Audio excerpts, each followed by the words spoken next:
Hello, कैसे हैं आप लोग। आई होप आप लोग अच्छे होंगे। आपकी जो स्टडी चलेगी बहुत ही बेहतरीन चलेगी। तो आज के क्लास में बात करने वाले हैं क्लास 12th के फिजिक्स के तमाम क्वेश्चन जो आपके एग्जाम में टकराने वाला है, ठीक है ना। तो आप लोग जो है अच्छे तरीका से सारे क्वेश्चन को देखना शुरू कर दीजिए, क्योंकि अब आपके पास उतना टाइम नहीं बचा है जितना आप लोग सोच रहे हैं, ठीक है। क्योंकि ऑलरेडी आप लोग काफी महीने खा चुके हैं, बर्बाद कर चुके हैं। अब जितना समय बचल है उसमें आप लोग अच्छे तरीका से मेहनत कीजिए और अच्छा अंक लाने की प्राप्ति कीजिए, ठीक है ना। क्योंकि हम लोग जितना क्वेश्चन करा रहे हैं आपके एग्जाम से रिलेटेड क्वेश्चन ही करा रहे हैं, इसलिए सारे क्वेश्चन को देखने का कोशिश आप लोग कीजिएगा, ठीक है ना। और आप लोग चैनल पर पहली बार है तो चैनल को सब्सक्राइब भी कर लीजिएगा और वीडियो को लाइक भी कर लीजिएगा, क्योंकि जब भी मैं क्लास कराऊं आपके बीच जो है नोटिफिकेशन तुरंत पहुंच जाए, ठीक है ना। चलिए क्वेश्चन की तरफ बात करते हैं और एक एक क्वेश्चन को अच्छे से समझिएगा और जितना हम लोग एक्स्ट्रा क्वेश्चन बतलाएंगे उस क्वेश्चन को भी आप लोग समझने का कोशिश कीजिएगा। कहा जा रहा है अन्य प्रेरकत्व का एसआई मात्रक जो होता है वो क्या होता है। हाँ, तो आपको पता होगा अन्य प्रेरकत्व का मात्रक जो होता है हेनरी होता है, ऑप्शन सी हो जाएगा। लेकिन एगो क्वेश्चन और पूछा जाएगा कि एक हेनरी बराबर जो होता है, एक हेनरी बराबर जो होता है वो कितने के बराबर होता है, कितने के बराबर होता है। आप कहिएगा सर हमको पता है 10 के पावर 3 mH के बराबर होता है, आप याद रखिएगा, ठीक है ना। और देखिए अन्य प्रेरकत्व का एसआई मात्रक क्या है, ये जो है 2022 में पूछा है, कितना 2022 में पूछा है, आप याद रखिएगा, ठीक है ना। तो हम जितना साइड से क्वेश्चन की चर्चा करेंगे वो सारे क्वेश्चन को आप लोग अच्छे तरीका से देखिएगा, जितने बच्चे देख रहे हैं, ठीक है। और जितने बच्चे क्लास में नए हैं ना, प्लीज आप सबसे रिक्वेस्ट है कि क्लास को लाइक कर लीजिएगा और चैनल को सब्सक्राइब कर लीजिएगा, सारे बच्चे से रिक्वेस्ट है, ठीक है। चलिए अगला क्वेश्चन 2 नंबर क्वेश्चन में कहा जा रहा है विद्युत चुंबकीय प्रेरण की घटना के आविष्कारक थे, जल्दी बताइएगा। विद्युत चुंबकीय प्रेरण की घटना का आविष्कारक जो थे वो कौन थे मेरे दोस्त। आप कहिएगा सर फैराडे साहब तो थे, हम कहेंगे हाँ भाई वही थे, ऑप्शन बी हो जाएगा, 12 का ऑप्शन बी होगा, याद रखिएगा। सॉरी 12 बोल रहे हैं, 2 का ऑप्शन बी होगा, याद रखिएगा, ठीक है ना। 2 का ऑप्शन बी होगा, याद रखने का कोशिश कीजिएगा, ठीक है ना। चलिए नेक्स्ट क्वेश्चन 3 नंबर क्वेश्चन में कहा जा रहा है लेंज का नियम पालन करता है, लेंज का नियम जो होता है कौन पालन करता है। आप कहिएगा सर लेंज का नियम जो पालन करता है ऊर्जा संरक्षण सिद्धांत पर जो नियम पालन होता है, ठीक है ना। यानी ऑप्शन सी हो जाएगा, 3 का ऑप्शन सी हो जाएगा, याद रखिएगा। सारे बच्चे क्लास को लाइक कर लीजिए, सारे बच्चे जितने बच्चे देख रहे हैं ना वो सारे बच्चे क्लास को लाइक कर लीजिए, ठीक है। क्योंकि बहुत इंपॉर्टेंट क्वेश्चन आपके बीच हम लोग करा रहे हैं, क्योंकि एग्जाम में आने वाला प्रश्न करा रहे हैं। कहा जा रहा है 20 सेंटीमीटर और 40 सेंटीमीटर की फोकस दूरी वाले 2 उत्तल लेंस को संयोजन में बनाए गए तुल्य लेंस की क्षमता जो हो जाएगी वो क्या हो जाएगी, ठीक है ना।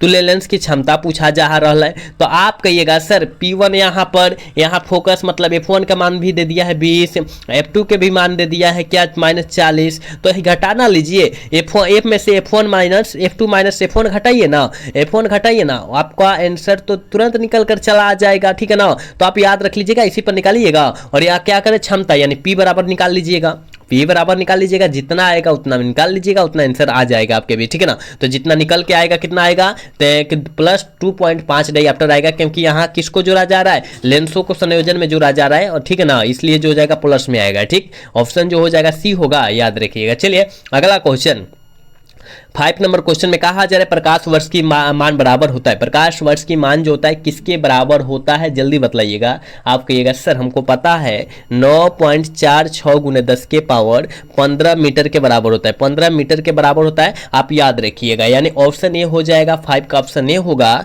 याद रखिएगा। चलिए 6 नंबर क्वेश्चन में कहा जा रहा है प्रकाश के तरंग गति सिद्धांत के अनुसार प्रकाश के वर्ण का निर्णायक कौन है, जल्दी बतलाइएगा। वर्ण निर्णायक जो है कौन है। आप कहिएगा सर हमको पता है इसकी आवृत्ति है, क्या है आवृत्ति है, 6 का ऑप्शन सी होगा, याद रखिएगा। 6 का ऑप्शन क्या होगा, सी हो जाएगा, याद रखिएगा। हम लोग जितना क्वेश्चन आपके बीच प्रोवाइड करा रहे हैं ना, बहुत क्वेश्चन खास करा रहे हैं, और यही सब क्वेश्चन जो है आपके बीच जो है कुछ प्लेटफॉर्म वाले लोग पैसा लेकर कराते हैं, लेकिन हम लोग जो है फ्री में कराते हैं, ठीक है ना। आप अगर प्लेटफॉर्म से जो है पैसा लेकर खरीदिएगा ना, वो खरीदिएगा पैसा देकर, तो वहां यही सब क्वेश्चन कराया जाएगा, कोई दूसरा क्वेश्चन वहां नहीं कराया जाएगा, याद रखिएगा, ठीक है ना। तो आपको यहाँ फ्री में मिल रहा है, फ्री का आप लोग लाभ उठाने का कोशिश कीजिए, ठीक है। चलिए अगला क्वेश्चन 7 नंबर क्वेश्चन में कहा जा रहा है किसी बिंदु तो कह रहे कि बिंदुवत स्रोत से परिमित दूरी पर तरंगाग्र होता है, कैसा तरंगाग्र होता है। आप कहिएगा सर गोलाकार होता है, याद रखिएगा, किसा होता है, गोलाकार होता है, ऑप्शन ए हो जाएगा, ठीक है। चलिए 8 नंबर क्वेश्चन में कहा जा रहा है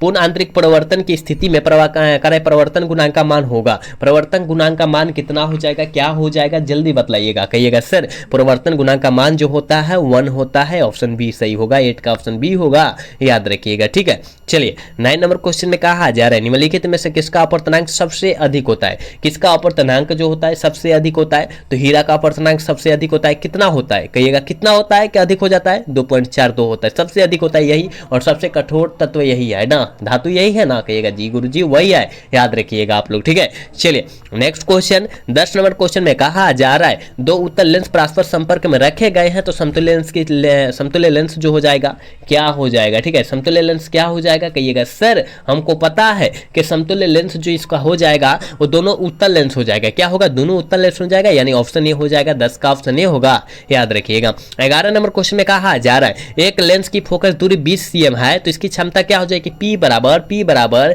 क्या होता है 100 बटा क्या f होगा, तो 100 और f का मान कितना दिया कहिएगा 20। अगर जब काटेंगे तो कितना 5 डाइऑप्टर नहीं होगा, कहिएगा जी गुरुजी कहाँ दिया, देखिए तो ऑप्शन डी में दिया है 5 डाइऑप्टर, बिल्कुल ऑप्शन डी हो जाएगा, याद रखिएगा। तो हम लोग इसी तरह आपको बतलाने का कोशिश करेंगे और आप समझने का कोशिश कीजिएगा, बहुत आसान तरीका से समझाएंगे। ठीक है ना, चलिए 12 नंबर क्वेश्चन में कहा जा रहा है कांच से हवा में प्रवेश करते समय किस प्रकार का क्रांति कोण सबसे कम होता है। किस प्रकार का क्रांति कोण सबसे कम हो जाता है सर, कहिएगा सर बैगनी के लिए। ठीक है ना, बैगनी के लिए ऑप्शन डी हो जाएगा, 12 का ऑप्शन डी होगा, याद रखिएगा। ठीक है, चलिए 13 नंबर क्वेश्चन में कहा जा रहा है प्रकाश वर्ष किस भौतिक राशि का मात्रक होता है। प्रकाश वर्ष किस भौतिक राशि का मात्रक होता है, कहिएगा सर दूरी का मात्रक होता है, बिल्कुल ऑप्शन ए हो जाएगा, 13 का ऑप्शन ए होगा, याद रखिएगा। चलिए नेक्स्ट क्वेश्चन की तरफ बात करते हैं और 14 नंबर क्वेश्चन में कहा जा रहा है समांतर सतह वाली कांच की पट्टी की शक्ति होती है। समांतर सतह वाली कांच की पट्टी जो होती है क्या होती है, कहिएगा सर शून्य होती है। क्या समांतर सतह वाली पूछा जा रहा है, ऑप्शन बी सही होगा ना, 14 का ऑप्शन बी हो जाएगा, याद रखिएगा। नेक्स्ट क्वेश्चन की तरफ बात करते हैं 15 नंबर क्वेश्चन में कहा जा रहा है पतले प्रिज्म द्वारा न्यूनतम विचलन का कोण लेमडा एम बराबर होता है। लेमडा एम बराबर क्या होता है जल्दी बतलाइएगा, 15 का ऑप्शन क्या होने वाला है। ठीक ना, आप कहिएगा गुरुजी हमको पता है ये जो होता है μ-1 इंटू ए होता है, कहीं दिया है क्या, कहिएगा जी गुरुजी ऑप्शन सी में दिया है, ऑप्शन सी वाला सही हो जाएगा, 15 का ऑप्शन सी होगा, याद रखिएगा। ठीक है, चलिए नेक्स्ट क्वेश्चन 16 नंबर क्वेश्चन में कहा जा रहा है कि कांच के लिए क्रांति कोण होता है। कांच के लिए क्रांति कोण का मान जो होता है वो कितना हो जाता है, कहिएगा सर लगभग 42 डिग्री हो जाता है, बिल्कुल ऑप्शन डी होगा 16 का, याद रखिएगा। चलिए 17 नंबर क्वेश्चन में कहा जा रहा है व्यक्तिकरण की घटना का कारण क्या है। व्यक्तिकरण की घटना का कारण जो है कलांतर है, क्या है कलांतर है, बिल्कुल ऑप्शन ए हो जाएगा, 17 का ऑप्शन ए होगा, याद रखिएगा। नेक्स्ट क्वेश्चन 18 नंबर क्वेश्चन में कहा जा रहा है ना हाइगेंस के अनुसार प्रकाश की तरंगे होती है। हाइगेंस के अनुसार प्रकाश की तरंगे जो होती है वो कैसी होती है, यांत्रिक अनुप्रस्थ होती है, बिल्कुल ऑप्शन बी होगा, याद रखिएगा, 18 का ऑप्शन बी होगा, याद रखिएगा। ठीक है, चलिए नेक्स्ट क्वेश्चन 19 नंबर क्वेश्चन में कहा जा रहा है ना प्रकाश के कणिका सिद्धांत के प्रतिपादक थे। प्रकाश के कणिका सिद्धांत के प्रतिपादक जो थे वो कौन थे मेरे दोस्त, आप कहिएगा सर हमको पता है न्यूटन साहब थे। कौन थे, न्यूटन साहब थे, बिल्कुल ऑप्शन बी हो जाएगा, 19 का ऑप्शन बी होगा, याद रखिएगा। ठीक है, चलिए नेक्स्ट क्वेश्चन 20 नंबर क्वेश्चन में कहा जा रहा है जल्दी से आंसर बतलाइएगा 20 का आंसर क्या होने वाला है। ठीक है, 20 का आंसर क्या होने वाला है फटाफट बतलाइएगा कि साबुन का बुलबुला सूर्य प्रकाश के रंगीन दिखाई देता है, इसका कारण क्या है, इसका कारण क्या है जल्दी से बतला दीजिएगा कि 20 का ऑप्शन क्या होने वाला है। ठीक है, तो इसका कारण जो है मेरे दोस्त याद रखिएगा वो जो है प्रकाश का व्यक्तिकरण है, बिल्कुल ऑप्शन सी होगा, याद रखिएगा, 20 का ऑप्शन बी हो जाएगा, याद रखिएगा। देखिए मेरे भाई हम लोग जितना क्वेश्चन आपके बीच करा रहे हैं बहुत ईमानदारी पूर्वक करा रहे हैं और जितना एग्जाम में आने वाला है वही क्वेश्चन करा रहे हैं। ठीक है ना, हम बहुत ही जल्द आपके बीच क्वेश्चन बैंक का जितना क्वेश्चन है ना वो सारे लेकर आने वाले हैं। ठीक है, तो आप टेंशन मत लीजिएगा कि हमारा नहीं तैयारी है, बेहतर से बेहतर आपका तैयारी हम लोग कराएंगे 100%। ठीक है ना, याद रखिएगा, पूरा फ्री में, एक भी पैसा नहीं लगेगा। ठीक है, तो आप जो है हमारे क्लास से जुड़े रहिएगा तब ना कर पाइएगा, बिल्कुल फ्री में सारी चीज हम कराएंगे, याद रखिएगा। टॉपिक वाइज टॉपिक कराएंगे, सब्जेक्टिव प्लस सब्जेक्टिव दोनों कराया जाएगा। कहा जा रहा है जब प्रकाश की किरण एक अवरोध के किनारे मुड़ती है तो यह क्रिया कहलाती है। तो यह क्रिया जो कहलाती है क्या कहलाती है, ठीक है, आप कहिएगा सर वह क्रिया जो कहलाएगी प्रकाश का विवर्तन कहलाएगी, बिल्कुल ऑप्शन बी हो जाएगा, 21 का ऑप्शन बी होगा, याद रखिएगा। ठीक है, चलिए 22 नंबर क्वेश्चन में कहा जा रहा है जीवाश्म की आयु पता की जाती है। जीवाश्म की आयु किससे पता की जाती है, जल्दी बताइएगा, ठीक है। तो आप कहिएगा सर जीवाश्म की आयु जो पता की जाती है कार्बन डेटिंग से किया जाता है। बिल्कुल ऑप्शन ए हो जाएगा। और आपके एग्जाम 2023 में यह प्रश्न आ चुका है, तो आप इसको याद रखिएगा ना, आप इसको याद रखिएगा। जितना क्वेश्चन आया है जिस सन में हम लोग बतलाने का भी कोशिश करेंगे, आप केवल क्लास में बने रहिएगा, ठीक है। चलिए नेक्स्ट क्वेश्चन 23 नंबर क्वेश्चन का है समतल ध्रुवित कहा जा रहा है, समतल ध्रुवित प्रकाश में कंपन होता है, किसके कारण कंपन होता है, कैसा कंपन होता है, कहिएगा सर केवल एक दिशा में ही कंपन होगा। बिल्कुल ऑप्शन बी हो जाएगा, याद रखिएगा। ऑप्शन जो हो जाएगा 23 का बी होगा, याद रखिएगा, ठीक है। चलिए 24 नंबर क्वेश्चन में कहा जा रहा है निम्नलिखित में से किस भौतिक राशि का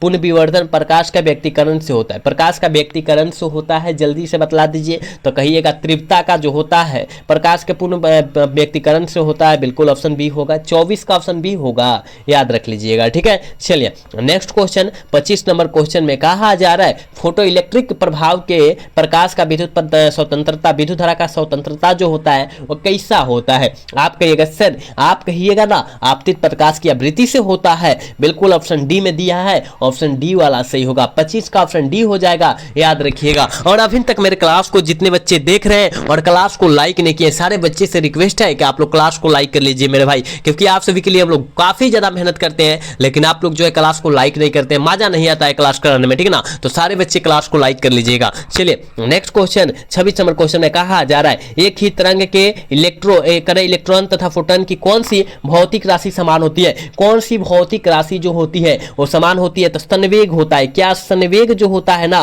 वो समान होता है, याद रखिएगा, यानी ऑप्शन सी हो जाएगा। 26 का करेक्ट ऑप्शन सी होगा, याद रखिएगा। नेक्स्ट क्वेश्चन की तरफ बात करते हैं और 27 नंबर क्वेश्चन में कहा जा रहा है पूर्ण तरंग दृष्टिकारक के उपयोग होता है। दृष्टिकारक में क्या उपयोग होता है, जल्दी बतलाइएगा, जल्दी बतला दीजिए ना कि पूर्ण तरंग दृष्टिकारक में जो होता है वो क्या उपयोग होता है। आप तो कहिएगा कि सर हमको पता है कि 2 डायोड का उपयोग किया जाता है उसमें, याद रखिएगा कितना डायोड, 2 डायोड, याद रखिएगा, ठीक है ना। चलिए नेक्स्ट क्वेश्चन की तरफ बात करते हैं और 28 नंबर क्वेश्चन में कहा जा रहा है इलेक्ट्रॉन वोल्ट द्वारा मापा जाता है। काफी ज्यादा बेहतरीन क्वेश्चन है और सारे क्लास में हम आपको बतलाए हैं कि इलेक्ट्रॉन वोल्ट जिसे ईवी इंग्लिश में कहते हैं, याद रखिएगा, इंग्लिश में ईवी कहते हैं।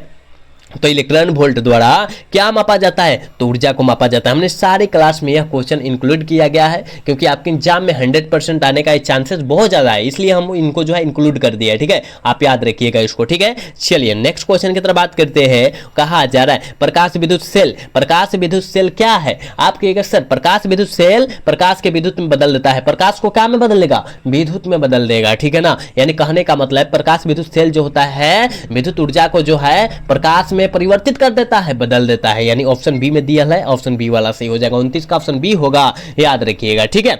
नेक्स्ट क्वेश्चन 30 नंबर क्वेश्चन में कहा जा रहा है निम्नलिखित में से किस धातु का विद्युतीय कार्यफलन न्यूनतम होता है। किस धातु का विद्युतीय कार्यफलन जो होता है मेरे दोस्त वो न्यूनतम होता है, ठीक है ना। आप कहेगा सर सोडियम, हाँ सोडियम, वही तो ऑप्शन डी वाला सही होगा, 30 का ऑप्शन डी होगा, याद रखिएगा, ठीक है। चलिए नेक्स्ट क्वेश्चन 31 नंबर क्वेश्चन में कहा जा रहा है ना रेडियो सक्रियता का मात्रक है। रेडियो सक्रियता का मात्रक क्या है, आप कहिएगा कि सर रेडियो सक्रियता का मात्रक जो होता है क्यूरिक होता है। क्या होता है, क्यूरिक होता है, ऑप्शन बी हो जाएगा। और 2021 में आया है, 2023 में भी आया है, याद रखिएगा। तो 2 साल लगातार पूछल जा चुका है, तो कहीं ना कहीं ये प्रश्न जो है काफी ज्यादा बेहतरीन क्वेश्चन है, तो आप इसको याद रखिएगा। MEW ना मारिए, भी ना मारिएगा, नहीं तो गलत हो जाएगा, आपको ये नहीं मारना है, ठीक है ना। क्यूरिक मारना है, रेडियो सक्रियता का मात्रक जो होता है क्यूरिक होता है, आप इसको याद रखेंगे 100%, ठीक है। चलिए 32 नंबर क्वेश्चन में कहा जा रहा है किसी परमाणु का नाभिक बना होता है। किसी परमाणु का नाभिक जो होता है किससे बना होता है, जल्दी बताइएगा।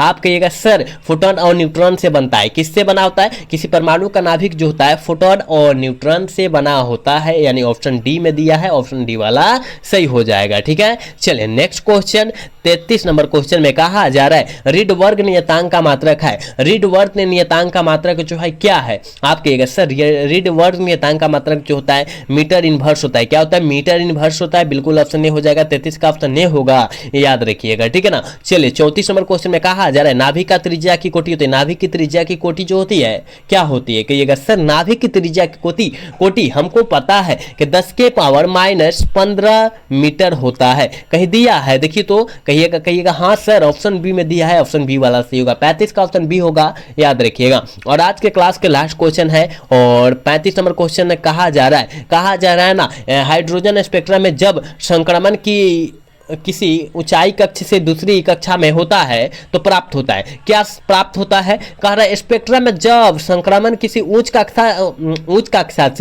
कक्षा से दूसरी कक्षा में, मतलब कौन, मतलब हाई कक्षा है उसको जो है किससे, मतलब लो अपना कक्षा से मतलब दूसरी कक्षा में प्रवेश करता है तो उसे हम लोग क्या कहेंगे? जल्दी बताइए। तो उससे हम लोग बामर श्रेणी कहेंगे, याद रखिएगा, ठीक है ना, बामर श्रेणी कहेंगे, याद रखना है, ऑप्शन बी वाला सही हो जाएगा, ठीक है ना। तो हमने यहाँ 35 क्वेश्चन आपको बेहतरीन क्वेश्चन बतलाया है, तो इस 35 क्वेश्चन को आप लोग याद रख लीजिएगा और 35 में आप कितना सही कर पाए हैं आप ईमानदारी पूर्वक बतलाने का कोशिश जरूर कीजिएगा सारे बच्चे।